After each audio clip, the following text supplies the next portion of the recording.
茶晶，它是水晶家族裏的低調派，卻是古代貴族的掌中寶。你知道茶晶在古代怎麼用嗎？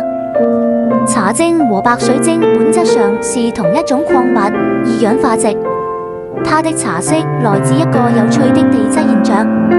在地殼深處，岩石中的微量放射性元素長期照射水晶，讓晶格產生缺陷，進而呈現出淺棕、深棕到近乎黑色的色條。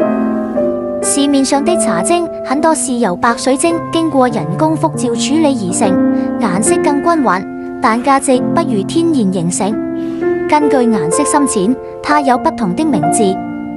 顏色淺的叫茶晶，像淡淡的紅茶；顏色深沉的叫煙晶，像煙燻過的質感；而近乎黑色的則被稱為蜜晶。茶晶主要產自巴西、美國、瑞士、蘇格蘭。高通透度的茶晶在古代被磨成鏡片製成茶晶眼鏡，它能吸收強光，是當時貴族戶外活動的護目神器。它的色調沉穩內斂，男女皆宜，搭配大地色、米色、黑色的衣服，低調中透出質感。